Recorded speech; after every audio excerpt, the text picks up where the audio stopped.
This one's a request by Alvin. You wanted Uncle Cracker, Follow Me. I like this song.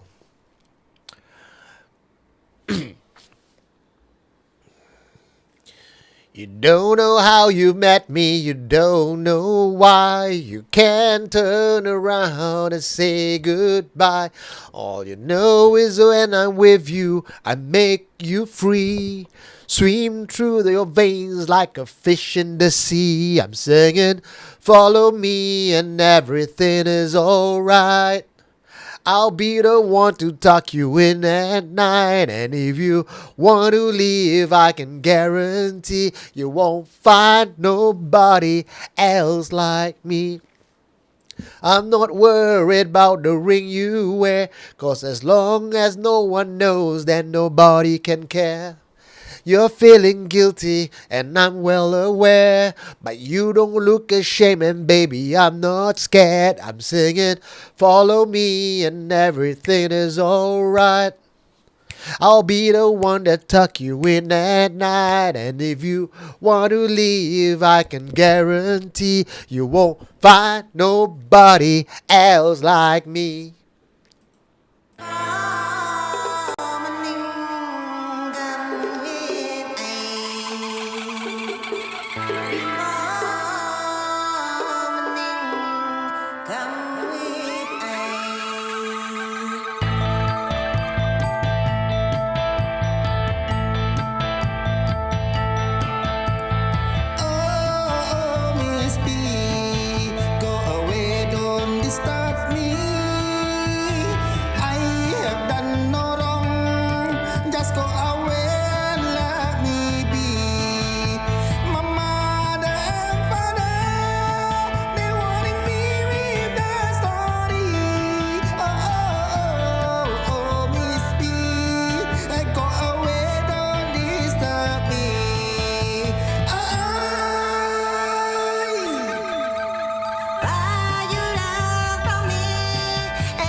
Is anyone here?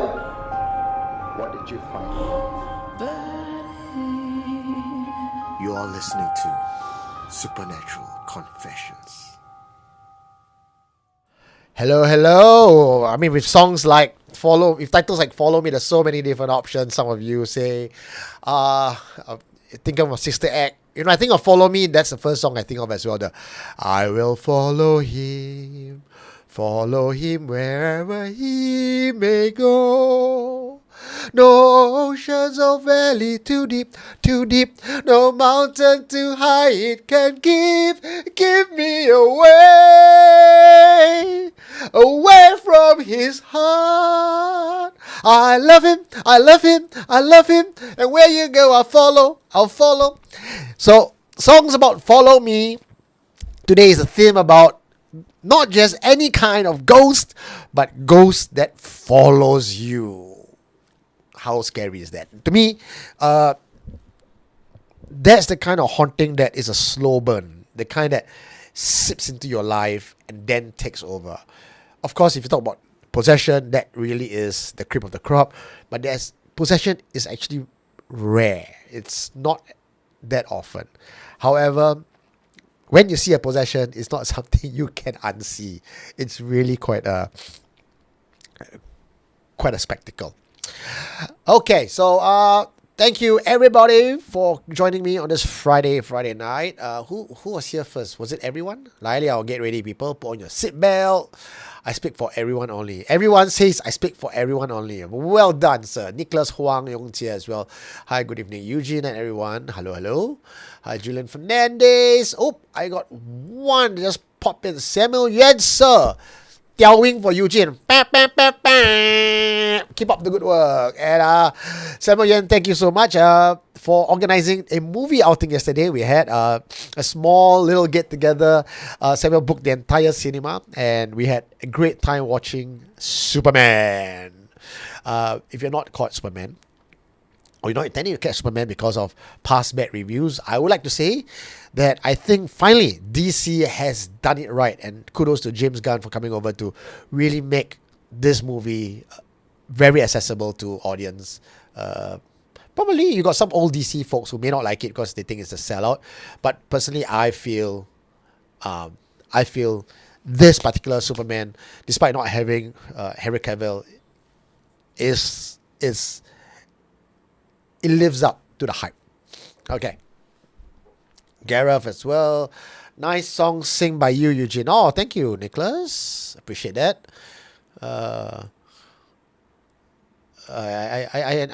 It's always kind of cute when I try to sing. John will always be here smiling and go, very kind. And I initially in the early years he was like, what key are we singing it in? And then he realized sooner if not later that along the way the keys don't matter at all. That's Friday Night Live for you. Everything's made up. Sorry, everything's unscripted and it's not made up. Everything's unscripted as we go into the show. We don't really know what happens because it really depends on the community. You guys are helping me along, and the questions you ask, you decide the flow of the story. What I have for you today is a theme. The theme is about ghostly confessions that came to me with a certain theme. And the theme is Ghosts Follow Me Home. I have 3 solid confessions for you today, all sent to me by confessors who I have met personally. But for obvious reason, later on when I tell the story, you will kind of understand why these stories will need to be anonymous, because the content of the story may be a bit sensitive. Okay, so thank you once again, Samuel, for your first donation, breaking the boundaries. And ladies and gentlemen, if you are keen and you are generous and or you just like to support this show, or you want me to read out your comments, go click on the $ button on the right side, like what T.E. Low just did. Tip for Eugene to continue singing. Hokkien song next for Hungry Ghost Man, Sibo. Okay lah, I better go and brush up my Hokkien song. What's a good Hokkien song for 7 months? Nasi wo Cipaban. Okay, 7 months is coming. It's starting at the end of August and runs all the way through September. So like I said, you can click on the $, drop in an amount of money, or you could join me as a Supernatural Confessions YouTube member. It's really no frills. It's $3 a month. And what you get is that your name, just very much like Nicholas Huang Yong Jie, pops up in green in color. So it helps me notice your name, helps me read your comment a little bit easier. But of course, if you want to go baller, the way to do it is you can join me as my Patreon on patreon.com/supernatural confessions. So 3 different categories. We have sentient, spirits, and souls. For sentient, I'd like to give thanks to Elaine Chua, Katniss Everdeen, Emco Grimm, ZP Matt, Queen Lai, Elvin Sensei, Casey Chan, Janice Ang, Yong Kwan Yu, Jervin, Starving Jack, Hot Water Bottle, Eric, Edwin Lee, SD Lin, Neurologic, BB Kailan, EpicFishing.com, Sandik Singh, Maiden New Tense, Sean, Arjun, Kenneth Hole. In our spirit patrons, woo! We have Joel Go, Jia King To, Lina Hayden, Kenny Polaris, LEX, Jess Neo, Jerryfish, Bibit Teo, Te Hak Wee, Sarin Tan, Kelvin C, TTB, Gigi Bay, Jume, Davindes, Lakshmi, Gary Fu, Martin Felony, Isaac Henry, Joshua, Ignatius, Lam E Chong, Ed A, Yao Siu, J, Kai Si, Guyver Cheng, Click Cat, who's also a member for the 4 months. Hao Lian. Koshka, hello girl. T Amelia, Jin, Yumi, Waikiet, The End, Evan Kwa, Queen Wolf, Rin, Tan Wei Shun, JK, Hamster Barrows, Sharinjit Kawa, T. Elo, JJ, April Lee, So, Andy, Gabriel, Teddy2516, Charlie Alexander Quack, and Hosebo joining us new this week. Soul's patrons, we have Sujeto, My Dear Wife Grace, Kenny Chia, Ron K, Nicholas Paul, Rachel Y, Sharon Ng, Sherlyn Ng, Stella Chan, Yvonne Edwin, Jenia, Lin Tan, A.E. Erickson, Ann Lim, Gabriel T, Crimson, Sibe Shok, and Solin. Thank you very much for being my patrons. Every little cent goes a long way. And also this week, I just came back from Bali for my spiritual retreat, and I have an AMA session, behind the scenes topics about my spiritual journey, the transmission I get from the various gods, and some funny incidents that happened on my 4 days Bali trip. Also, there was an explosion while I was there. I will talk more a bit about that. All on Sunday at 10 p.m. only for patrons. The link will be up on patreon.com. So if you are my patron, check out your email, or just go use the app for Patreon, and you will get to see the link it's already posted up, so you can wait for Sunday 10 p.m. and go click on it. Also, if you have any questions for me, anything at all, the AMA session is where you get to connect with me, ask me anything, and I will tell you. I've been known to be very transparent. There's nothing that is taboo. There's nothing that I won't say. I believe in being transparent with you guys, so ask me anything and I will tell you, even my thoughts. And I like to think that I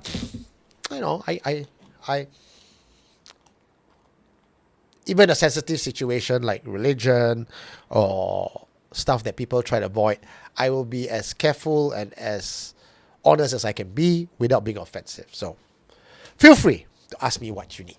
Okay? Oh, Jungle Head is here as well. Wupai, spirits is like 60. Oh, Bali. Okay, my specs also not. Level 66. Eugene, my bro. Long time no see. Hello, Delvin J. Welcome back. Okay, so we're good to go. We're good to start. Sound all clear. Very nice. Let's go with our very first confession tonight. So yeah, I got a bit of a stuffy nose, but I think it's a change of temperature.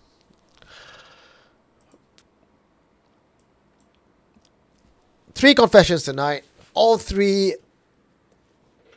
are pretty interesting. I picked three pretty interesting ones that gets me giggling as I read it, and also I was involved with the cleansing, so I can tell you a bit more behind the scenes story. So you're gonna get a full version of the confession tonight, not just the confession, but what went on behind the scenes. Hope you guys enjoy. First confession for tonight is confession by Big in Japan. Name is hidden for obvious purpose. You will know it after I tell you the confession. Hi Eugene, I got a short story to share with you. I recently came back from a business trip in Japan. I was living in one of the boutique hotels which was very well decorated to look like a traditional Japanese home. I'm not a sensitive person, so I can't feel if the room is haunted or not. But I still followed the tradition of knocking on a room door before going in. Except it didn't work because I still got haunted. In my room, there was a painting of a Japanese girl in kimono. And I remember commenting, "Whoa, very kawaii, ah." That night, I dreamt that the girl in the painting was standing at the corner of my room, watching me sleep. I couldn't see a face, and the dimensions of the room and the position of the furniture seems very distorted. My room in the dream looks 5 times bigger than in reality. The second night, I had the same dream again, but this time the girl came closer. But again, she didn't say anything, she just stood there. Third night, the same, even closer this time. And this time, the sense of dread was so overwhelming that I woke up in the middle of the dream and couldn't go back to sleep. Needless to say, by the 4th day, I was exhausted from the lack of proper sleep. It was the final day now, so I plowed through. I bought sake and drank myself to sleep. That worked because no dreams that night. But I woke up with a terrible hangover. I flew back the following day, but that night when I slept, the dream came back again. Once again, I was in the same distorted room, except this time, the Japanese girl was standing above me at the head of my bed. I had fever and lucid dreaming for the next 1 week. Frankly, I thought I was going to die. Went to doctors, get MCs, in medication, still sick. That's when I reached out to you, Eugene, and on the off chance that there could be something supernatural. The master you recommended to me said that I was lucky that I came as soon as I did, because if I had waited any more, it's likely that I would not wake up one of these days. Apparently, when I said, "Wow, very kawaii," the spirit also took a liking to me and started following me.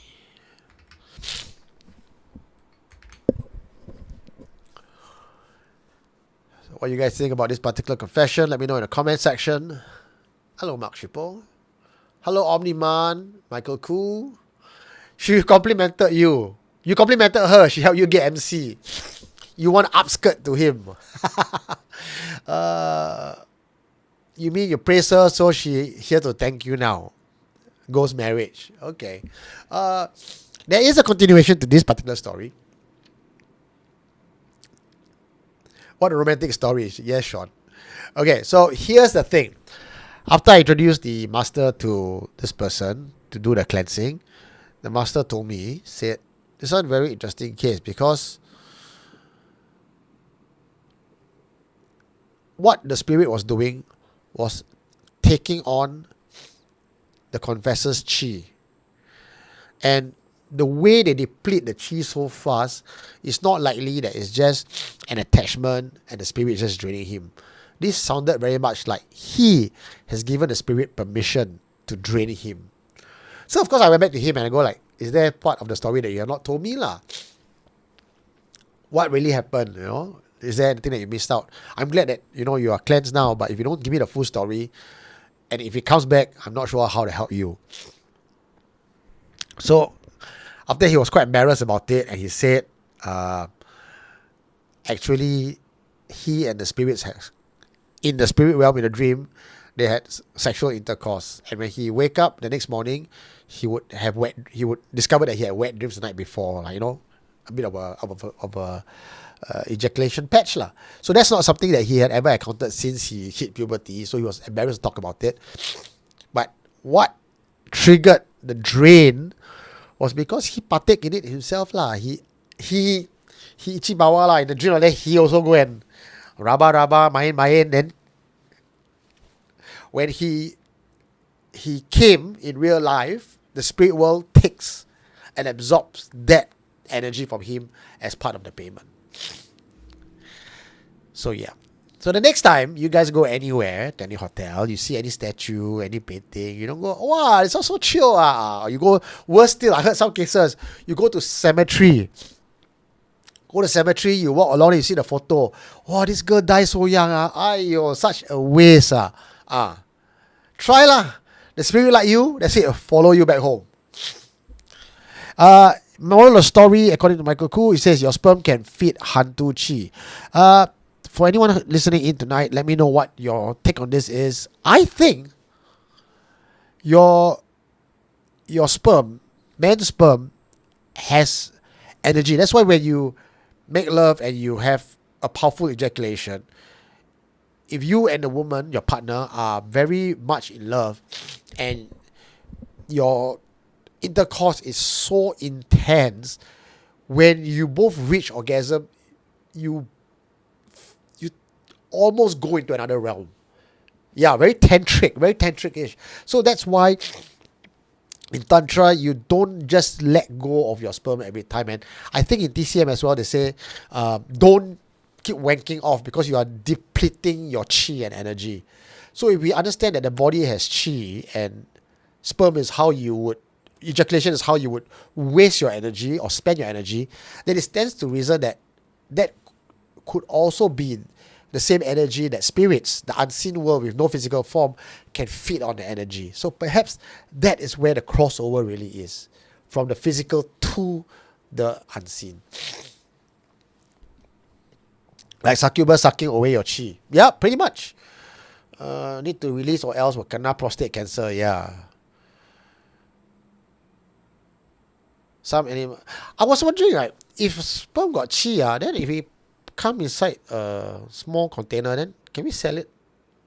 Like if you need extra chi, then you take a shot in, or wonder how that will work.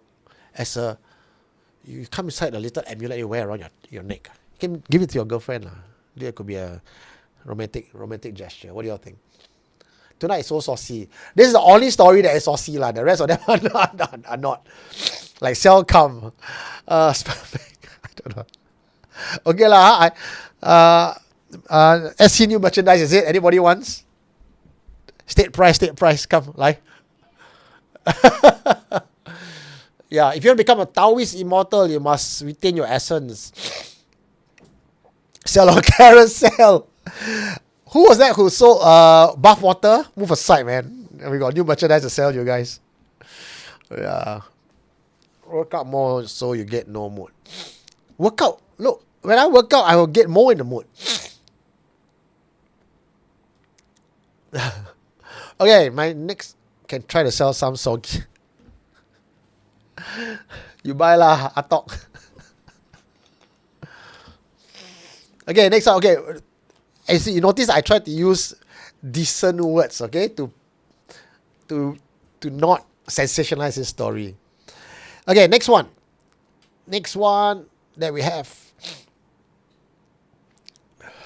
Anyway, if you guys got any stories that you like to share with me, please do send it in. You can text me at 94594931 or send it in the comment section, and I'm sure people will alert me, and Grace is around to tell me who's sending messages and all.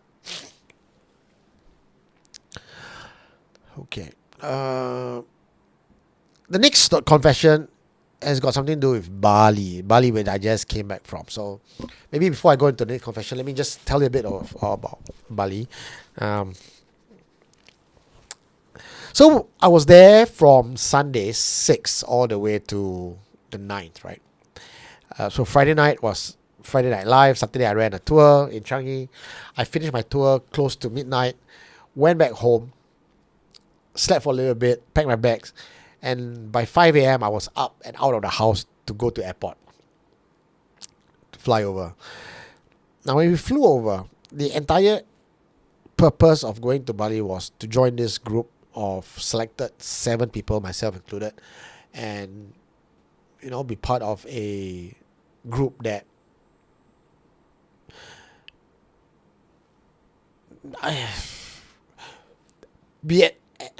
be awakened. I suppose that's the right word, to be awakened.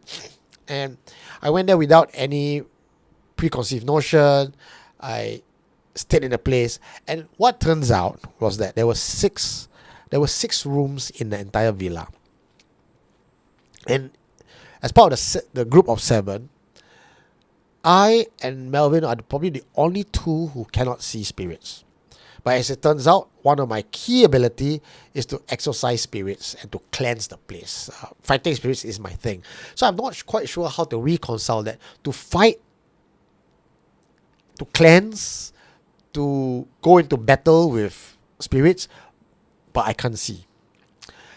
Yeah, something like a spirit form of supernatural Avengers. You're right.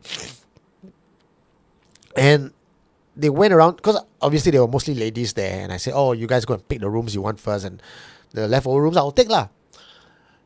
So there's one particular room that nobody wanted, and then I said, oh, you can take that. So I went down to take, and then later on when I came out, right, about an hour later after putting down my bag and all that, then they start to ask, hey, do you feel anything wrong in the room? I said, no lah, nothing, looks very nice. And that's where they actually come clean and says, because that last room that nobody wants to take, they all could feel something inside. There was a sentient entity inside the room, and none of the girls wanted it. But I was not too afraid because the shaman was there as well. And I asked the shaman, what do you want to do? He says, we're supposed to practice anyway, right? Why don't you go in and practice lah? So I went in, but instead of cleansing, I just knocked on the door. I went in and I said, I know this is your place. I'm just going to be here for 3-4 nights, and you're free to share the place with me. And so when I went into meditation and I started seeing the light, I started giving out the light, I felt an actual, in my mind's eye, I actually feel the spirits start to move away, not because they were afraid. They move away because they have taken the light, and they allow me to live there. So it's pretty interesting moment. So later on, after the cleansing, and then they come back in again, they say, the energy of this place really has elevated. But there was something else about that place they didn't tell me. I only found out on the very last day. But more on that later on. To be continued. Okay, now for the next confession about Bali, this one is by Beverly.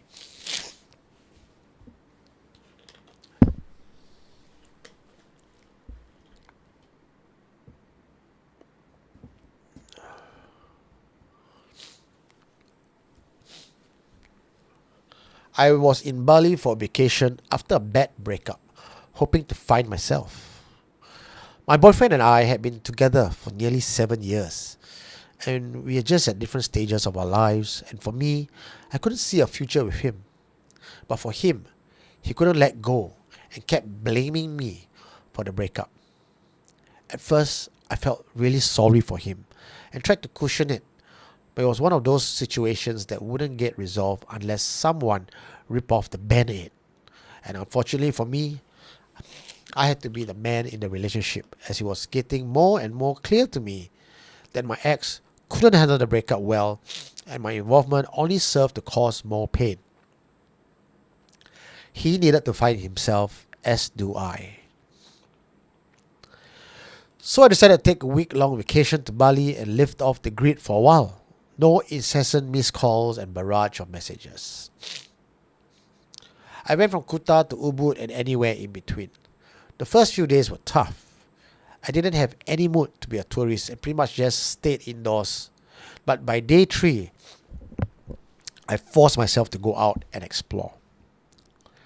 One of the activities I signed up for was a day tour for forest adventure and temple visit. The transport would come directly to each of our hotels to pick us up. We would be among strangers, and for a full day we had each other for company. Along the way, I made friends with an Italian couple, a Greek couple, a freelance writer from Malaysia, and a Middle Eastern digital nomad.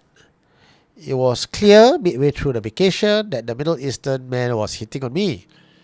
Though I had no intention of starting anything with anyone right now, I do welcome the distraction.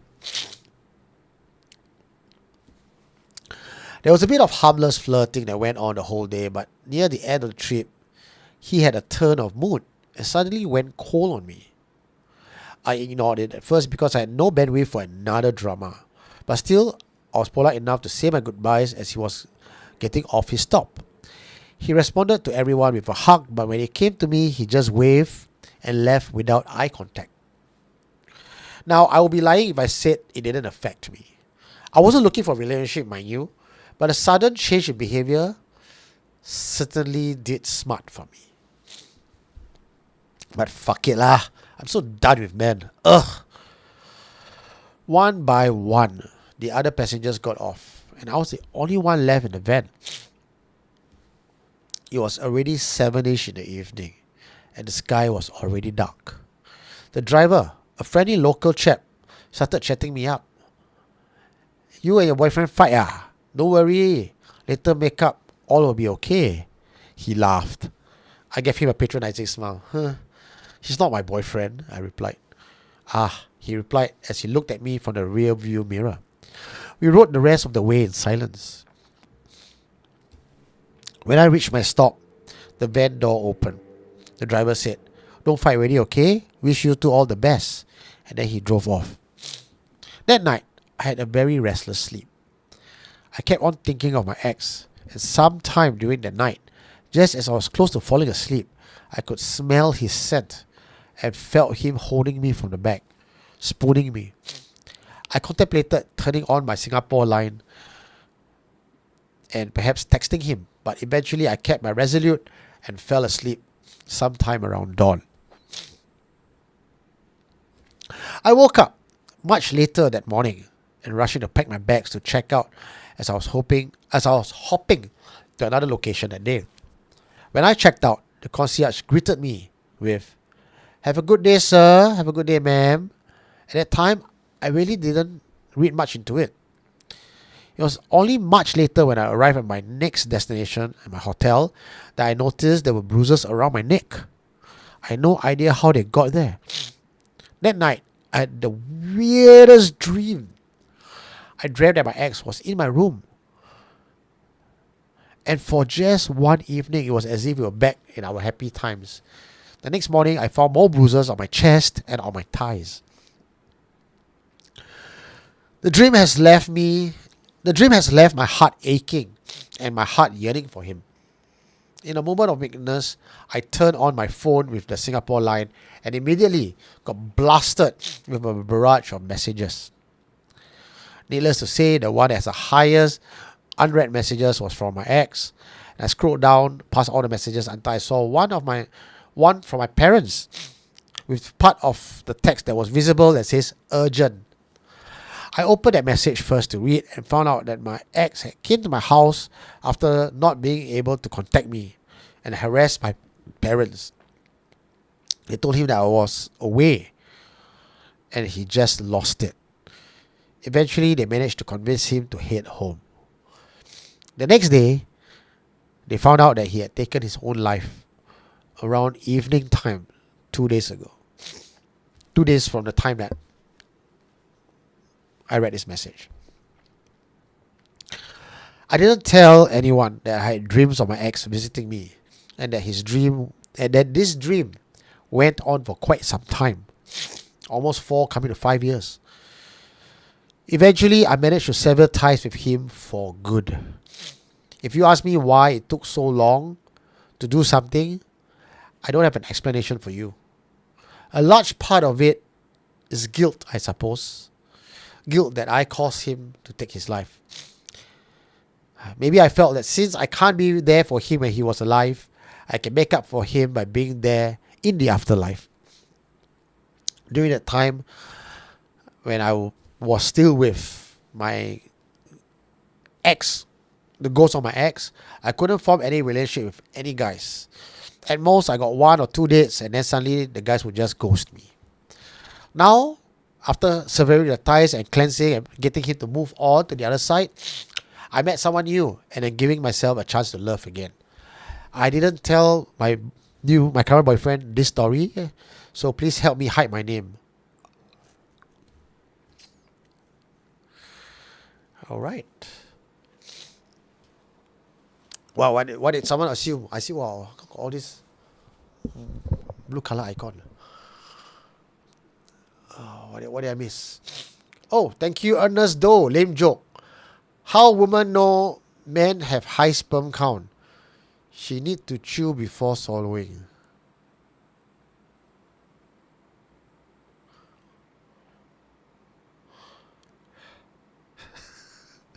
Okay.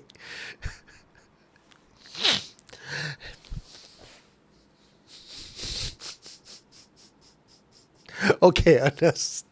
Thank you for the joke. Oh boy. Oppo. Okay. Sean, go there. Open portals. Yeah, we did open portals there as well.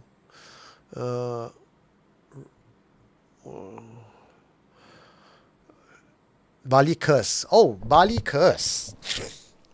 So, according to pop culture or urban legend, Bali curse means if you go to Bali with your partner, it is almost certain that you guys will break up.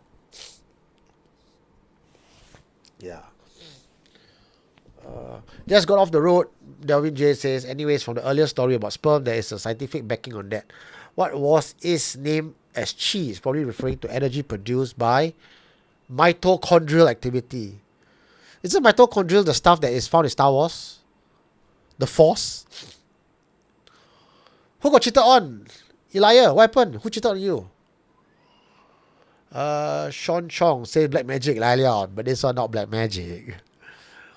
You think, huh? That sound like a potential love, is it love charm? Sorry to hear. Oh dear, happy time is sounds more like happy hour together. Yeah, the old flower glass, La Hua Yan. Eugene need to have update. This is my update reading glass. This is I got bifocal. This is my update reading glass. It's so clear. Does it apply to married couple though? What married couple to go Bali and have the curse? Maybe. You guys try, let me know. No, I think it's not the married couples. If you're not married, you go. Then you will not last. Midichlorians. Oh, yeah. Midichlorians, mitochondria, it all sound the same to me as the force.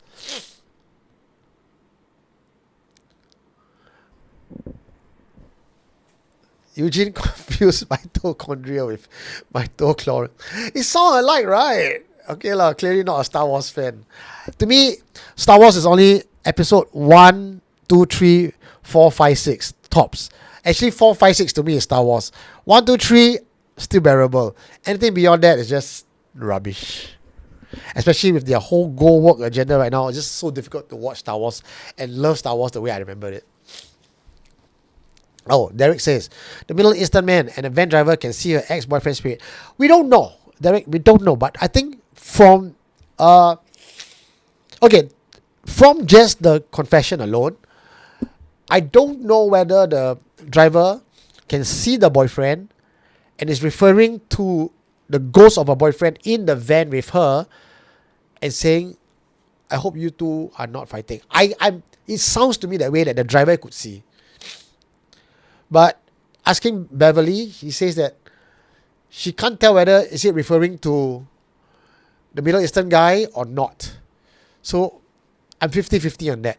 But I like to think that the driver can see the spirit of the guy, because when he died was around the same time where she was coming back to her hotel. Nicholas Paul, thank you. Nicholas Huang, how are you looking forward to hear you sing Hokkien songs at the 7th month? But not advisable to sing Hokkien songs which are relating to rain, cause will really rain. You know that our Friday Night Live, then mood lah. And rain while we do Friday Night Live. How's that? Cool what? And the only acceptable continuance of Star Wars after episode 6 is the original Tron trilogy. Eugene can sing Hokkien song. Nicholas already put $10 there already. He 雕花 already. He 点歌 already. So must start already. So the bruises on the body, did they make love? Like in the first story? But it's such a powerful story where he couldn't get her, and the only way he could find her is to take his own life so that he could go to her. The amount of energy, the amount of dedication that needs for the spirit to travel across the sea and find the loved one and stick with her. Wow, this is high level. Paranormal love bites. I think so, because when he died, it was still 7 days. He didn't want to go. There was no intention to leave to go to the other realm. It was just to be with her. Wow, I mean, if this was a romance story, it's damn cool lah. But there's a real story. See with tragics, yeah.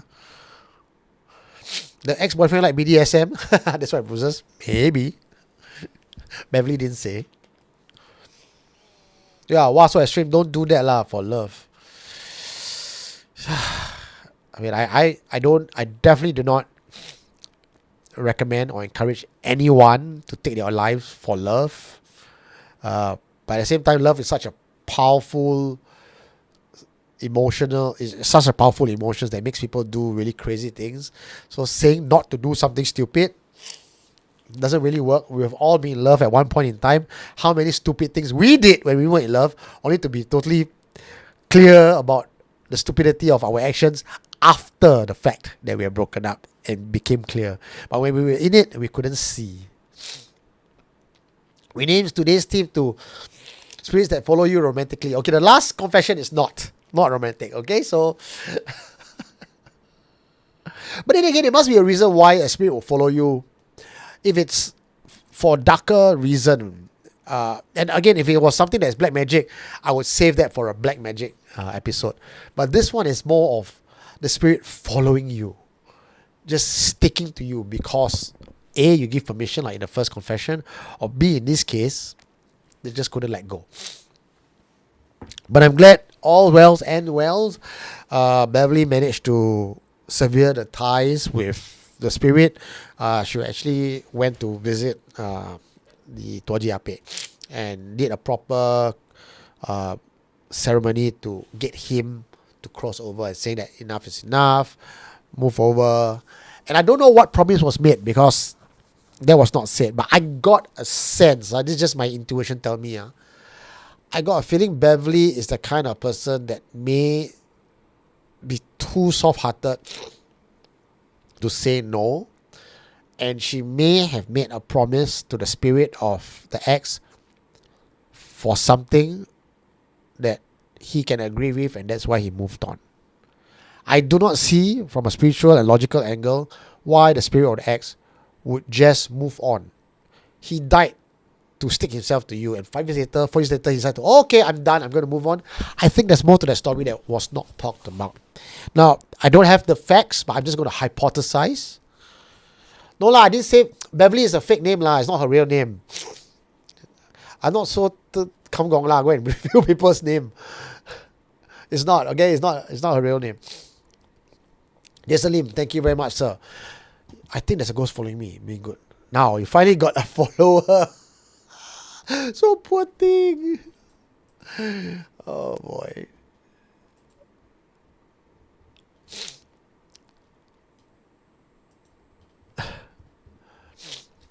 What was I? Yeah, bargain. It may be just my instinct. You go over to next life first, and I will join you.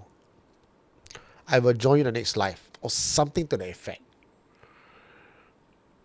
Now, this is still very new, and again, taking for this confession alone and what I know of how strong this draw is from this spirit, I hope I'm wrong. I hope I'm wrong in this, right? But it may be in the next 3 years, Beverly might die. I'm thinking. Just something that came into my head. Yeah. Because I do not see any reason for the spirit to just walk away without a very strong promise. If you've been on my Changi Walk, you will hear stories about two lovers who actually made a pact to be together in afterlife. They die, refuse to be cleansed and to move on. That's the kind of love that, transcends life and into the afterlife. So, something is not quite adding up here for me. Any of you guys have got any comments, would like to share your thoughts, please leave me in the comment section. Vep Jom says, isn't it a lot of young spirits die usually because of love? Of course, yeah. Very folk can't die. Okay, so back to before my next confession. I'm going to tell you a bit more about Bali. Now, if you want to hear the whole behind the scenes story about Bali, do consider joining me as a patron of Supernatural Confessions at patreon.com/Supernatural Confessions. This Sunday, I will have an AMA session, behind the scenes look at what happened in Bali, the spiritual retreat I was in. Speaking of lame jokes, okay, Ernest Doe and Jason, I got one for you. Isn't it ironic that you call it a spiritual retreat. A spiritual retreat when you are actually going there for spiritual advancement. It sounded funny in my head lah.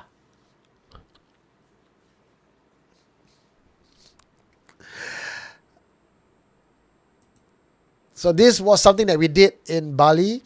If you have seen Supernatural Confessions, Something Strange Festival, you might remember this man. That guy in the middle, his name is Takeru, a Japanese shaman. So Takeru was the guy that led the spiritual retreat. The guy on the right side, the one that looks very serious, his name is Melvin. And on the left side, that's me. Day 1, day 2, there's things that we have to learn, we have to master, and you have to keep your thoughts, your body, your mind, everything had to be cleansed and primed. Because when working in a team, almost like Avengers, the minute one person is unstable, it brings everyone else down as well. So if you are strong and you're stable, you can help to lift other people up. So that's what we pretty much did in a spiritual sense of the thing. So in this particular picture that you're looking at now, this is for the fire goma. So for the fire goma, you have a bowl in the center, you set fire, and you call the different gods in. Each of us have different gods, different deities. If the word God is too offensive for you, think of another word such as avatar, devas, guardian gods, guardian angels, etc., etc. Okay? So we had to call the different devas down based on our own lineage, and then channel the force into the fire, and the fire goes up again. So it becomes a cycle of energy. Eugene, the Thor or the Iron Man in the Supernatural Avengers. I don't think I'm the Iron Man because I haven't quite yet figured out how to. I mean, I could craft things and I could energize them to create artifacts, but I don't have the kind of money that Iron Man has. So I'm Tony Stark Jr. Yeah, so each of the members in the group each have a different power. So one of them is extreme light. So she has the light of the cosmic universe, which is extreme powerful. Imagine the power of the sun. She's like the sun. So this elderly lady, she becomes the pillar of light, the force that comes through. And when I meditate on my own, I do see a light coming in, my crown chakra. I anchor myself to the earth. But when she steps into the circle with us, the kind of light that beams down that I can see my mind's eye is almost like the power of the Bifrost. So she's when she comes in, the voltage goes up very, very high. There's another lady. Her skill is she's like the engine of the group. So when she steps into the circle, the process of advancement, the energy flow, the spiral increase in intensity. So between them is like the engine. But when you have a powerful engine without great wheels or without a good driver, it also cannot work. So where myself and Melvin comes in that you see in this picture, we are pretty much like the guardians of the ritual, where we set up fortress around the place and we defend it. So using my own energy as well, I am able to fight off anything that comes in, and the fire within, because mine is all fire, basically burns any negative energy that comes in. So we create that environment so that inside can work. Yeah, feels like heroes. All of us got different powers. Honestly, and why I wanted to share with you all in private on Sunday is some of the things I say. go, Kevin. I'm not Tony Stark. I'm Tony Stark. Cannot move. Why are I only doing it behind closed doors and not public? I'm not deliberately trying to hide things from you all. As I said, I'm very transparent. There could be things I say, the wisdom that I glean from the transmission, that could be misconstrued by public if it's taken out of context. And because this is the internet, I can say a 5-minute long conversation, someone just lifts up that line and I will get cancelled. You get what I mean? It's just not a safe space on the internet to be talking about things like gods, religion, philosophy, messages from gods and all that. And even if people don't flame me, IMH will be becoming like, well, this guy's fucking cuckoo lah. And to be extremely open as well, when I was there and I hear the things and I see the things, you know how in real life, when you sit around at the table and you tell people, oh, I can see ghosts, I can see spirits, everyone will think you are crazy. Now, we're sitting around a table of 9 people, and we're all talking about seeing things, feeling things, talking to gods, closing eyes, receiving messages, and some people even, astral travel. The astral travel within the spiritual retreat as well, and it's all sane, it's all normal. It's A-OK. Yeah. And because I get to see this firsthand, I would really love to share the experience with you, because I don't think many of you would get the chance to be invited down for such a closed door retreat to know what's really going on inside. And so because I get to see it and I've asked permission to share some of these things with you, they said it's okay. Yeah, cannot anyhow tell people you see things.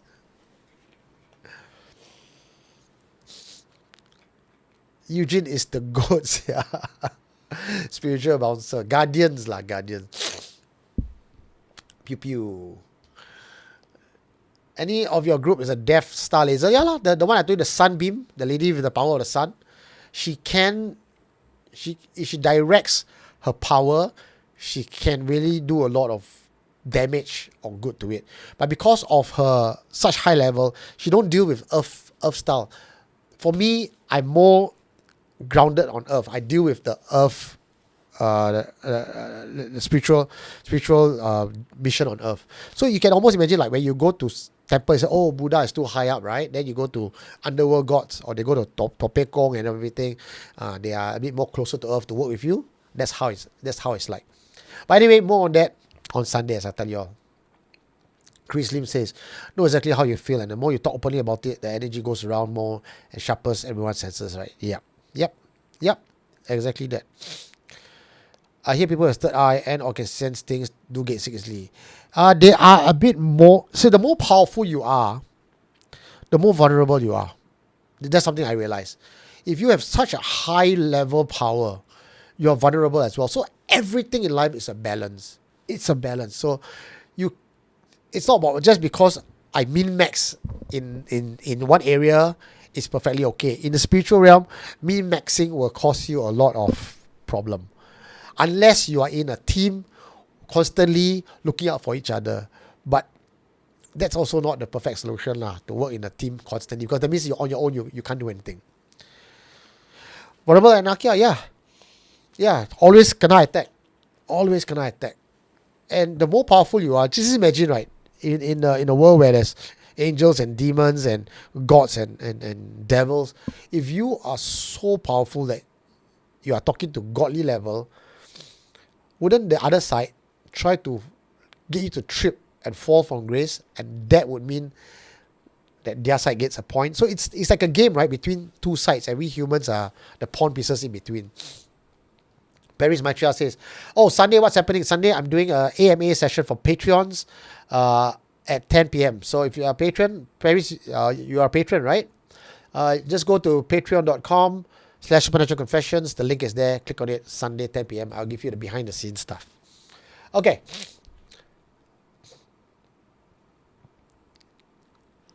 For my final confession tonight,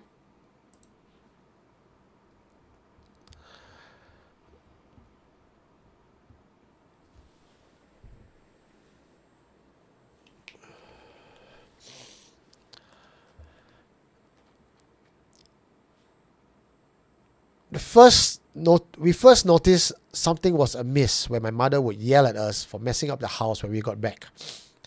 My sister and I swore we did not walk around at home in soiled shoes. It's quite a weird situation to have to defend ourselves. All our lives, we grew up not wearing shoes at home, so why would we start now? According to my mom, someone's walking around at home with muddy footprints. She would clean the home, and a few hours later it would come back. One time, Mom was having a shower when she heard our dad came home. When Mom told us what happened, she was adamant one or all of us have ganged up to prank her. According to my mom, she heard Dad coming to the room, sounded as if he was taking off his watch and rings and chain and putting it into the holding dish by the dresser. The sound is very distinct, and Mom was sure she heard it very clearly. The sound was unmistakable. She said, I know, I married your dad for so many years. What he does when he comes home and the sound that he makes, I know it. And she didn't just hear the sound though. She actually had a full-on conversation with the entity that she thought was my dad. When she got out of the toilet, there was no one in the room. My sister and I were not around at the time either. And Dad came back hours later. The first time this happened, Mom kept it to herself. The entity, probably seeing that its attempt to make contact was ignored, started increasing its manifestation. I'm usually a late sleeper, so the one who ends up going to check on a knocking sound on the front door is me. And before you say it's at night and sound travel, I tell you, I'm not kidding. I can hear the sound directly coming from my door. This went on for 3 nights straight. When I opened the door, there was no one there. By the 4th day, I ignored the knockings. Imagine, right? The knocking sound just kept going on and on and on.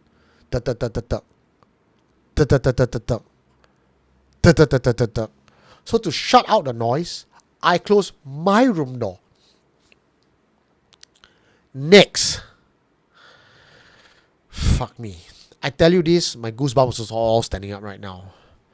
Next, the knocking sound started coming from my bedroom door. How do I know it's a hantu and not my sister or my parents? It's because the knocking pattern was exactly the same as the one on the main door.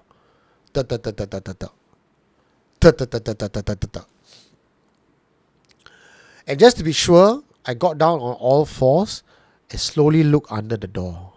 If someone was standing there and knocking, I would see toes and feet, but there was nothing there.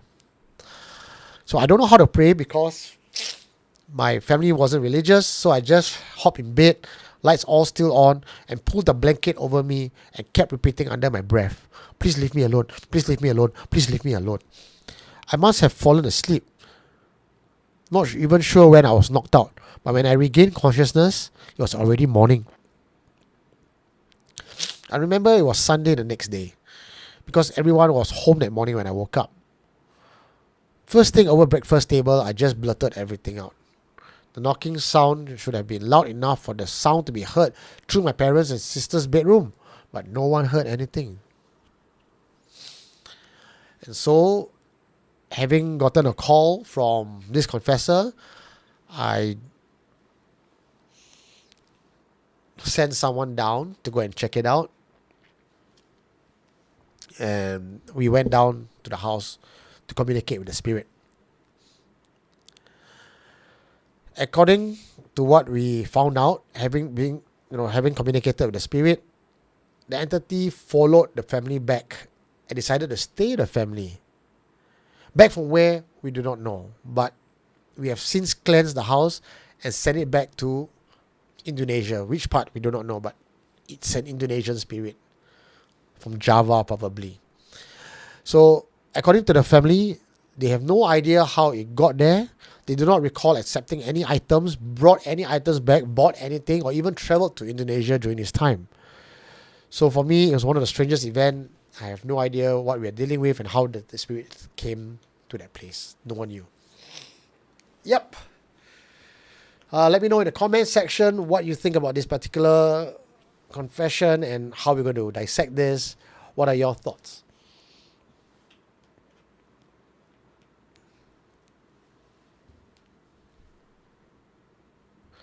Delvin says, Kumkum, according to a law back in 70s and 80s, a Kumkum is able to mimic one's relative and not in odd numbers. Is it a Malay family? Derek asks. No, it's not. It's not a Malay family. Okay, so for those of you who may not know what a kum kum is, a kum kum is one of the Singapore's urban legend, and in that urban legend,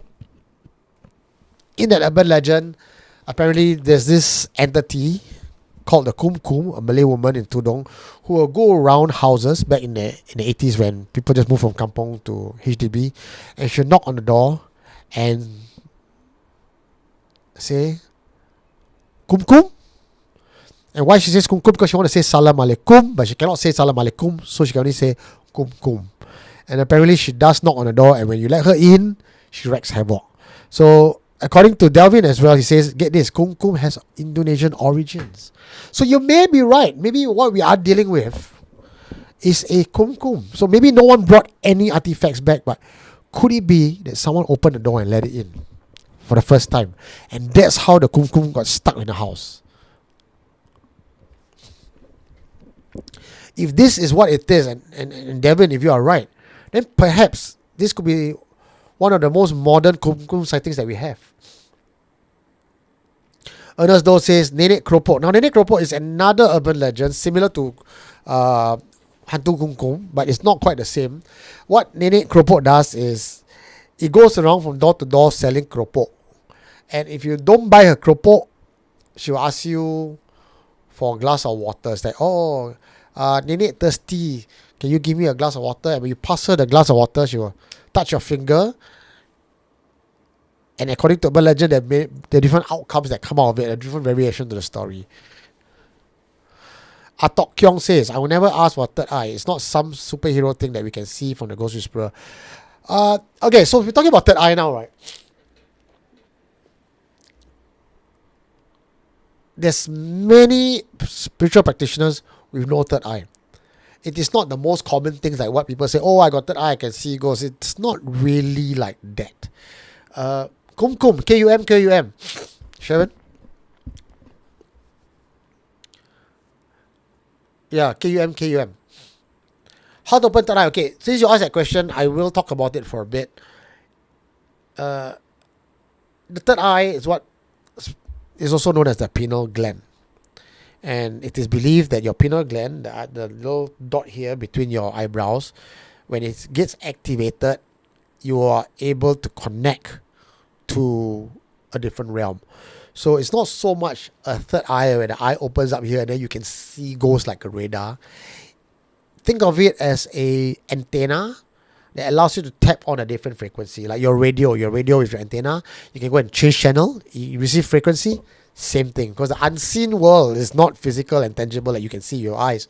So your pineal gland becomes the antenna where it allows you to be more sensitive to accept a wide range of frequency.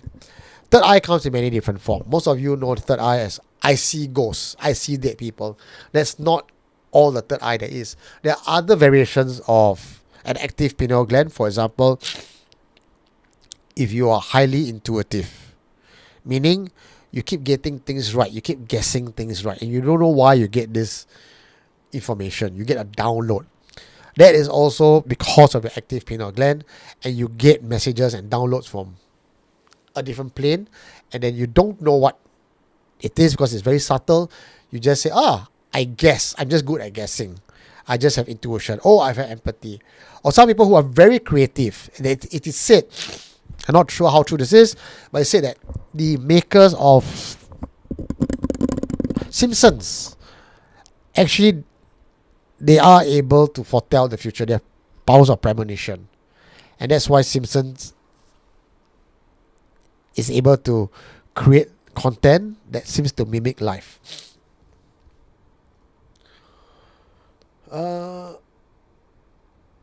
You must have very strong foundations before opening the third eye. And some people can't even open a third eye. It just doesn't work for people. You know, like in my early days, I hear some masters say, oh, you come to me, I can chant over your head and open your third eye. I do not know whether that works for everyone. I have personally tried it, and it did not work for me. So I can only speak on my own experience. I had my third eye open a couple of times. I think more than that. First time I opened it up, I remember I was at Brunei Hostel. And there was a master there, Master TPK, and he says, "You like to see ghosts? I can open your third eye for you." I said, "Okay, so why not open?" So he put his hand over my forehead, and then he started chanting. He says, "Okay, now you can see." I still couldn't see anything. And then later on, I met someone else, and another master said, "I can help you open your third eye." Same thing I did, still couldn't see. And then with Murali last year in 2024, he opened my third eye as well. But that's where he kind of explained it to me as well, what the third eye really means. So I kind of figured that because from a pop culture reference, opening third eye means you can see ghosts. That is the be all and end all of a third eye. But in spiritual practice, that's not really the holy grail. It's not about seeing spirits, and very, very few people in this world can actually see spirits. And you're right, those who can see, it's you're opening a channel, so it works both ways, right? So you can see, they can see you. You cannot attack them, they can attack you. So if you really want to open your third eye, you better be sure that you are ready to handle what's coming for you. Or not, don't. But the truth is, you can't really open anyway, even if you wanted to. So can open a third eye for a while only. I thought once it's open, it's forever open. So when people say open a third eye for a while only, what I believe is not you open your third eye. Is I pull the image out and I put it into your mind. I transfer that image into your mind. So you get to see what I see for that period of time. How to activate? In short, the activation of your third eye to create a more active pineal gland requires a lot of meditation. Having strong foundation in meditation really will help. That also includes your astral traveling, your premonition, all includes meditation. That's your groundwork, your ground zero. But anyway, if you're interested, I am running a meditation class at no cost. This is something I just want to give back to the community. I believe on the end of every month, weekend, I'm running a meditation class in Halls on the Hill. So go check that out. Go to our website, hallsonthehill.com, or go text 8336 9600. I forgot what's my number. What's my number? Anyone? From last week. 8336 9697. Oh my god. Okay, let me figure this out. Chotomate.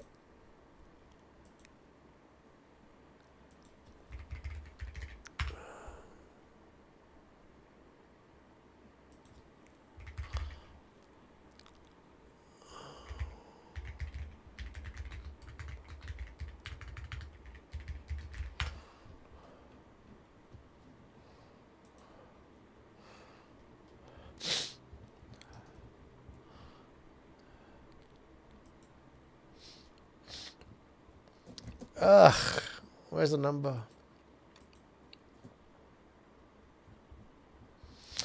Anyway, just call 8337 9360. Once again, 8337 9360. Go to WhatsApp this number. That's the Halls on the Hill number. Go and get your booking. Tell who's ever manning the number, that's probably Patricia, to say that you are here to sign up for the end of the month meditation class. What will I be teaching you during meditation? I'll be imparting knowledge of basic meditation, how to get into the mindset, how to feel the energy, in hopes that in time to come, as you go in advanced level, you can turn on your senses. So not so much to abuse the power that you may have within you, but to unlock it so that you're more awakened. Okay, unless you close it, ghost antenna. Most people can't even handle third eye without cultivation. Yep. Later I Google Kum. How to open third eye. Tune in to Next Strange World. AMA. Oh, are we? Are we? All right, Michael Koo. By the way, Michael Koo is from Strange World, my host from Strange World. We are coming back in August, so check us out. Also, few things to talk about. Next Monday, I'll be hosting. What am I be hosting? Housekeeping with Belinda live at the Halls on the Hill. So if you want to go meet Belinda and I in person, in the flesh, go to Halls on the Hill We are recording live, but don't worry if you can't make it down. It will still be on my YouTube channel. So House on the Hill will be our main area to run all this event. Strange World is coming back. Housekeeping is coming back. Friday Night Live is here as always. And again, this is a bracelet that I'm selling. So if you are interested and keen in some spiritual defense that is not related to something religious, do consider getting this Love and Light bracelet that you can find on YouTube on the Supernatural Confessions channel. This is something that I take a lot of pride in infusing a lot of energy to cleanse negativity and, more importantly, repel toxic people. That's the best.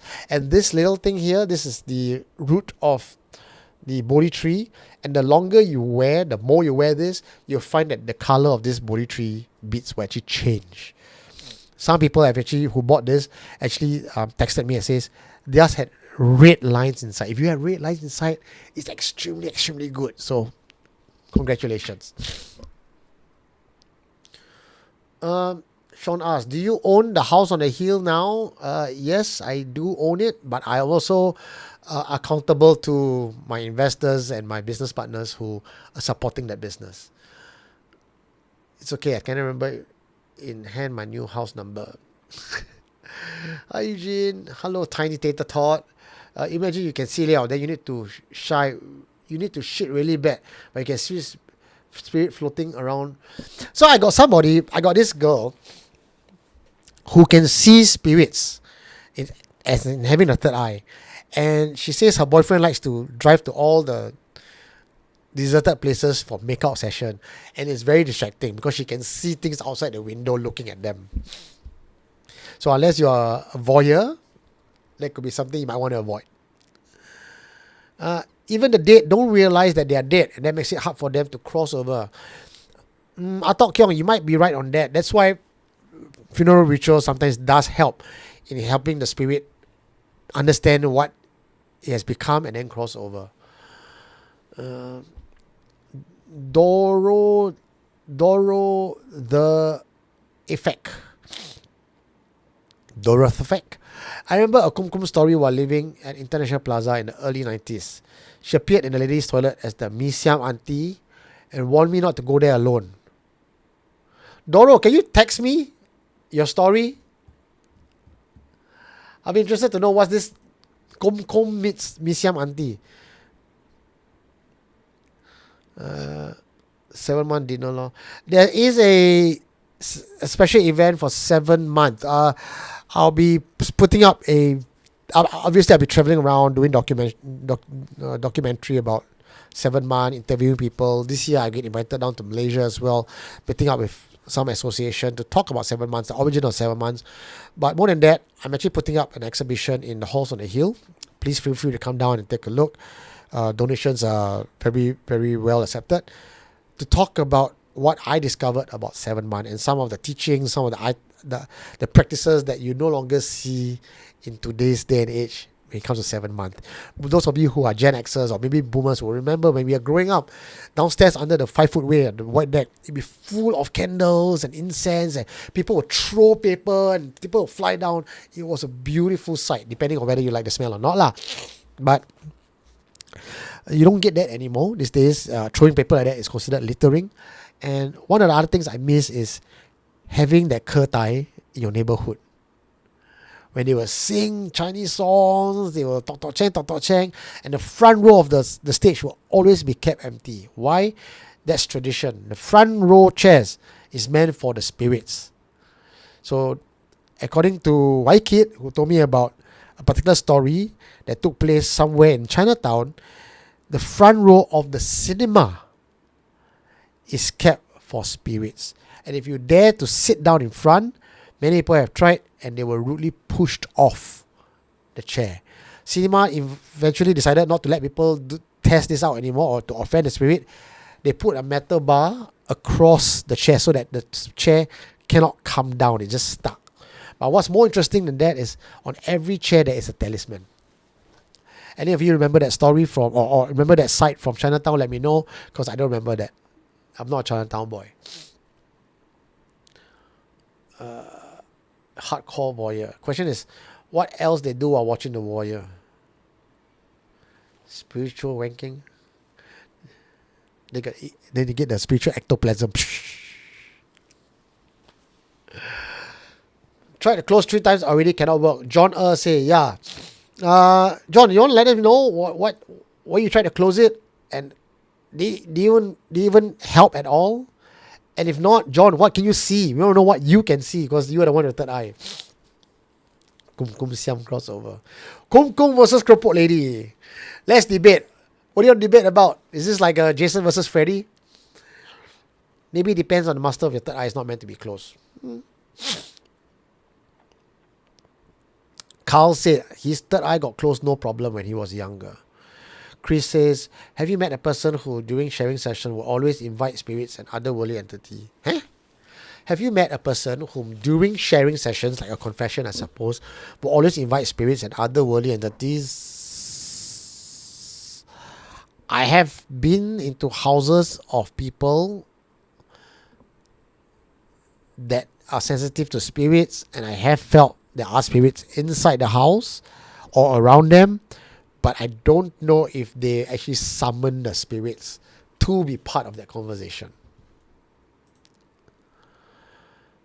There's still a Kertai held annually near our house. Where are you living at, Tiny Tater Tot? Mark Shippo's asking, will those with the third eye see the hantu hanging with you when you shower, shit, or having sex? I think too stressful when you see them in watching you 24/7. I don't know. I mean, you gotta go lah. Be shameless about it lah. Like I got cats, right, at home. My cats sometimes watch me shower, watch me shit. I'm just gonna shit in front of them. Too bad, deal with it. You want to come here? Smell it. But I think my shit quite nice smell lah. Chris says during they will always come during sharing, not summon. Oh, Chris. At one point in time when I was running Friday Night Live, they will usually hang around. If you remember the early days, I had to actually Palo Santo and cleanse the place because there will always be something tripping up and we cannot understand why. So yes, when we tell ghost stories, they're always here.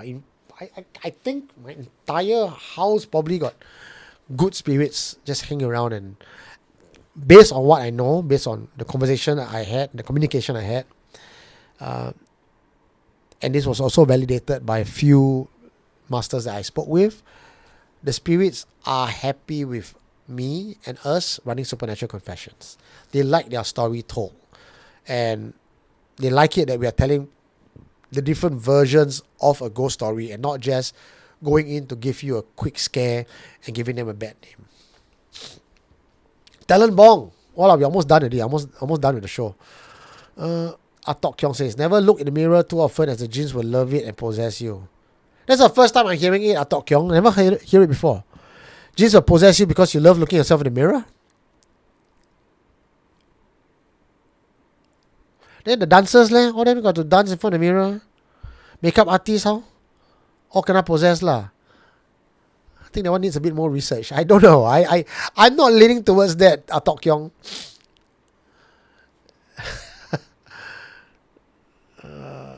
Is that true that Santo Palo smudging is used for ancestor blessing? Palo Santo is a piece of wood that is taken from a tree that was founded somewhere in around the Peru, Ecuadorian region, and is used for thousands of years by shamans to connect with ancestral spirit. Because back then there's no religion. They believe in gods of the earth, gods of the trees, gods of the sky, and when your ancestors die, your ancestors' spirits are there to bless your family. So yes, to answer your question, the ancient shamans do use Palo Santo to connect with the ancestors. It's also used to cleanse. So right now, these days, Palo Santo is used to pretty much like sage to cleanse a place. But I use Palo Santo to communicate as well. I found that Palo Santo, Cayenne, all these are items that when I burn, it gives me a stronger connection to the spirit world. Does that make sense? So if that works out for me, then I do suppose, to answer your question, Palo Santo, the scent of it may inherently have some qualities that allow you to reach to the ancestral spirit. In Western spirituality, the third eye is not about seeing the ghosts. And Paris, yeah, you are right. That's what I was saying just now. It's not. People in Asia say third eye see ghosts, third eye see ghosts. That's like the norm, but it's not. That's not how third eye actually works in its real truest sense. I was describing it just now. That third eye is more like your antenna, your spiritual antenna. Every house has spirit, usually garden spirit. Yep, that's why they call it a penunggu. What happened to the house you went to when the rosary broke? Oh, that one.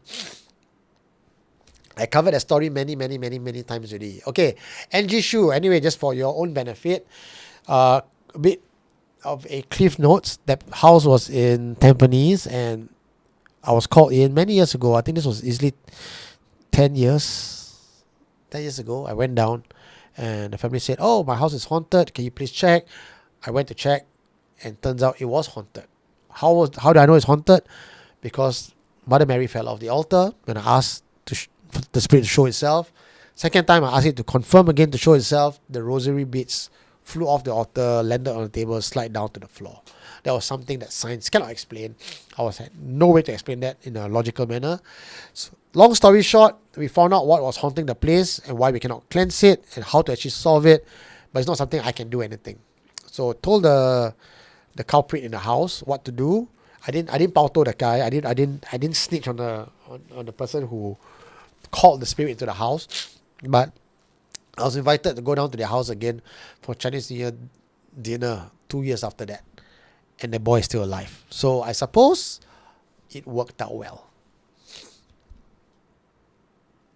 That was the last I've seen them. So it's been many years I've not heard from them anymore.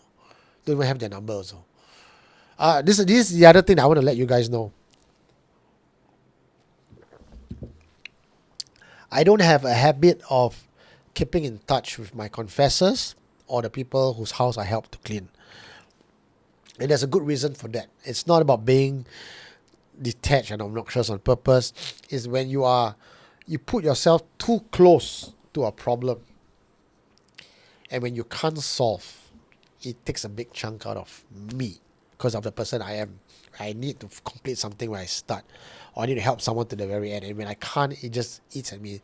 So if you read my book, Supernatural Confessions, either the one that I wrote 10 years ago or the latest upcoming one that we are reprinting, you realize that it took me 2 years and I still did not give up. And I cannot imagine myself doing that for anybody else in life. So that's why I keep my distance. I help when I can, but if I cannot or it takes too much a chunk out of me, I will outsource to another master. But I really don't think I can go back in and do better the way I used to do before and almost go crazy in that process. So good question there. Yeah, Ishun has Kertai. Oh, that's great. Yeah, must be Ishun. It's about spiritual intuitiveness and insight. That's right. So where does the intuitiveness and insight come from, Paris? I describe that intuitiveness and insight coming as a download from different realms. Whether it's the voice of God, is your own subconscious, however you want to label it. Having a more pronounced third eye, you can actually cultivate that, gives you better insight, better wisdom, better creativity, and the aha moment.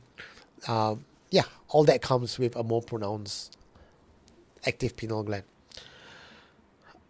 Again, if you want to get started on that, the best way to do it, meditate. There's so many different ways to meditate. Don't rush into it. Start from a basic level. Get yourself into the realm of the head space, and it gets easier and easier from there. I know it sounds easy now saying it that way, but trust me, the first time you start, if you can even last for 3 minutes, pure concentration, it's a good thing.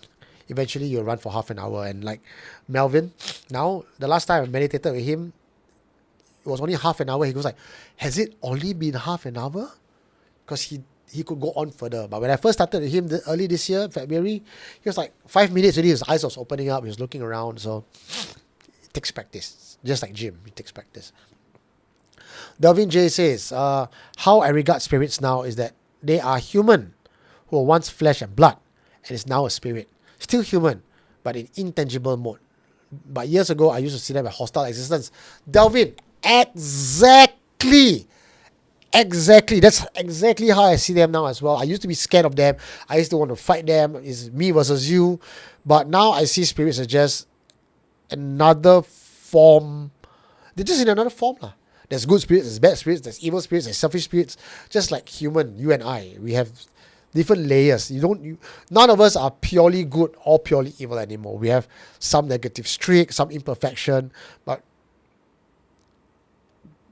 we are not exactly off the spectrum of being demonic. We can be rationalized with. Of course, if you piss us off, we can still be angry and we can smack you back. Same as spirits. And like what John would say, Hantu are friends. Grace also said, Palo Santo attracts positive energy. Yes, that's true. Native Americans use tobacco. Is it the same as using sage and Palo Santo? Tobacco to smoke or tobacco to burn as to sage the place? I think they don't. I'm not sure if they use tobacco to sage the place, but I know they smoke it. Alvin Ong says, "Oh my, some are so high level they can make boxes of money appear and lock doors opening from inside empty rooms." No idea. A lot of you are from Yishun, huh? Alvin Ong says, I burned Kamayan and Palo Santo and asked, Toto, but nothing. So sad. But I tell you, I feel like presence and then disappear. I think if you don't have fortune luck, you just, no matter what, you won't tiok Toto, you won't tiok Toto lah. If everyone can tiok Toto just by praying, think about it lah. Wouldn't that be a bottleneck? How many people pray for Toto? How many people actually win? No lah. For me, I think I don't buy Toto. If I don't buy Toto, I win $5 or $10, whichever cost it is. But I buy means it's money gone. Jermaine says, I saw being one time I went to trance and when I was in jail back in January, she was blue, had a cloak. She claimed to be the Lord of Lords or Lord of the Eternal Undying Flame or Eternal Flame. I saw a being one time when I went into trance when I was in jail back in January. She was blue, had a cloak. She claimed to be the Lord of Lords, the Lord of the Eternal Undying Flame. Tell me more about that, Jermaine. I'm not too familiar with this. When I think of blue, I usually think of Hindu gods.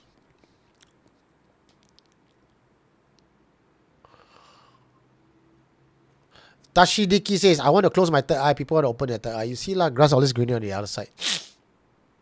Jermaine says, she said she was I and I was her and that the father and son are one. So what you probably got was a transmission, a message for you to digest and share it with someone. I think it may be destined for greatness, Jermaine. If you want to talk more, just WhatsApp me. Voyolist, I read somewhere that if you use Palo Santo smudge onto a dream catcher, it may invite a demon. I'm quite sure. I'm 99% sure it's a myth. It is a myth. And I'm willing to try it out just to prove you. Greenwood says, did you mention that 10-foot prints also appear on the floor? Was this to me? Oh, the youngster with Rolex. No idea. Oh, yes, the youngster with Rolex. NTR, that's the one. Correct. Was this the Pontianak house in Tampines? The one with Incredible Tales? No, that's a different house. Oops.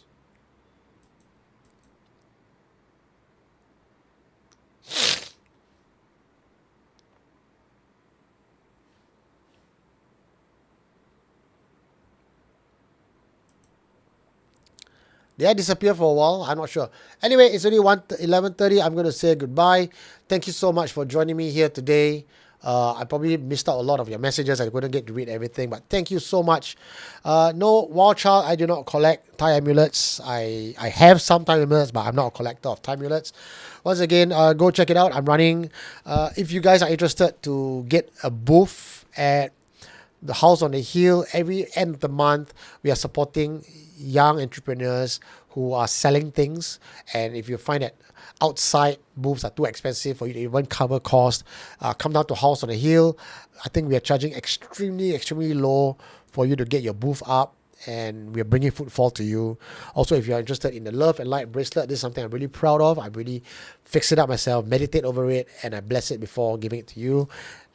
It has been, I have great comments from people who says that it really turned their life around. So I'm so happy to hear that. If you would like to get one, you can go to the YouTube channel on our merchandise store and get a set of this. Or Palo Santo, I do sell Palo Santo as well. I use that almost every day. I use that for my tours. I have Kamayan and Kayu Raja coming in as well. So do check out the store and do support me as well if you are interested in getting them. These are all high quality stuff that I source them out myself. It's not buy from Taobao one that you can get from anywhere. These are things I sourced out and I ensure quality before giving it to you guys. And end of the month, we also have the meditation session, 7 month coming. We have plans as well. Check out everything that you need to check out on supernaturalconfessions.com and or the house on the hill. And for that, my name is Eugene Tay saying good night. I'll see you guys next week. Catch me on Monday. If you are at the halls on the hill, I will be recording, not next week, the week after. I'll be recording Housekeeping with Belinda. And also look out in August, Strange World is coming back. All right. Good night, everybody. See you guys next time. Bye-bye.